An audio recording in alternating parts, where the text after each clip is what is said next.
Welcome to my channel. నేను ఈరోజు బీరకాయ ఎండ్రాయిలు వేస్తున్నాను.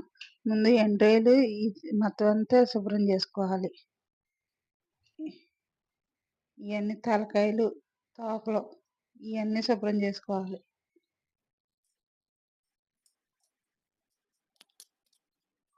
ఈ రొయ్యలని ఇప్పుడు శుభ్రంగా కడుక్కోవాలి.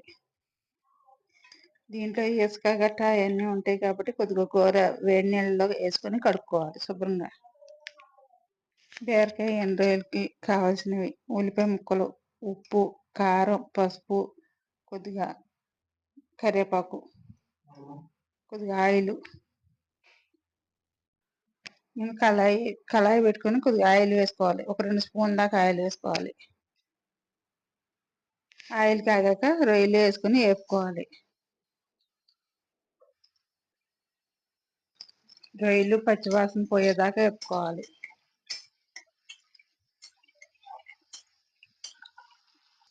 వేగిపోయి తీసేసుకోవాలి.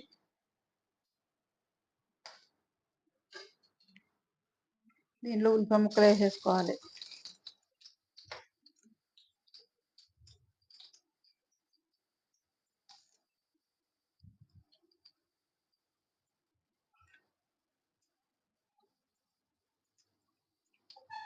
దీంట్లో కొద్దిగా లైట్గా ఉప్పు కూడా వేసేసుకోవాలి. ఉల్లిపాయలు మగ్గటం కోసం ఉల్లిపాయలు కొద్దిగా గోల్డ్ కలర్ వచ్చే వరకు వేపుకోవాలి. Light gold colour. అది వేగిన తర్వాత ఒక రెమ్మ కరివేపాకు కూడా వేసేసుకోవాలి.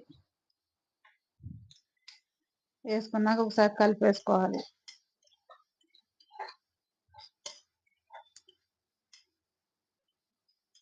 ఒక 2 నిమిషాలు వేపుకోవాలి. బీరకాయ ముక్కలు కూడా వేసేసుకోవాలి. వేసేసుకున్నాక మొత్తం అంతా ఒకసారి కలుపుకోవాలి.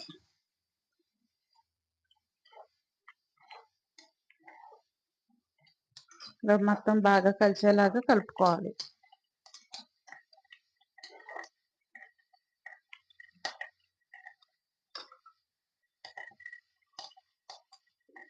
పావు స్పూన్ పసుపు, పావు స్పూన్ కారం. కారం తగ్గట్టు వేసుకోవాలి. ఎక్కువ తినేవాళ్ళు అయితే కనుక ఒక 1/2 స్పూన్ దాకా వేసుకోవచ్చు. తక్కువ తినేవాళ్ళు కనుక పావు స్పూన్ దాకా వేసుకోవచ్చు.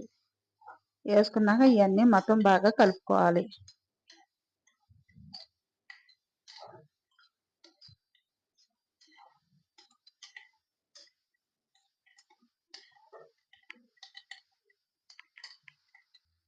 కొద్దిగా మగ్గిన తర్వాత కొద్దిగా వాటర్ పోసుకోవాలి. టీ తాగే కప్తో ఒక 1/2 కప్పు వాటర్ పోసుకోవాలి. వాటర్ పోసుకున్నాక ఒకసారి కలుపుకోవాలి.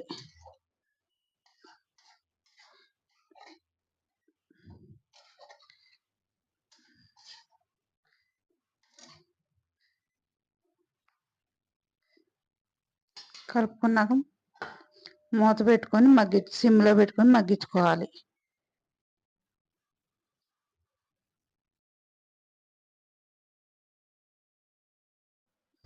ఒకసారి మూత తీసుకొని ఒకసారి కలుపుకోవాలి.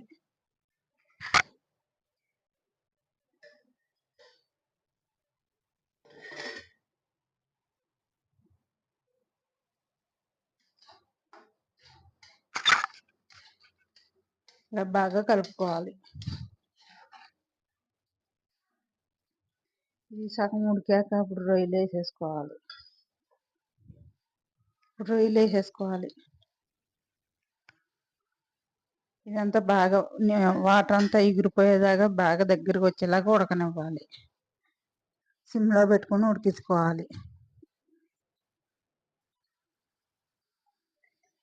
ఈ విధంగా వచ్చేలాగా వండుకోవాలి. అప్పుడే టేస్ట్ చాలా బాగుంటుంది. రొయ్యలు వాసన కూడా తెలియదు ఎలా చేసుకుంటే. పూర్వకాలం మా అమ్మమ్మ వాళ్ళు అందరూ కలిసి ఇలాగే చేసేవాళ్ళు.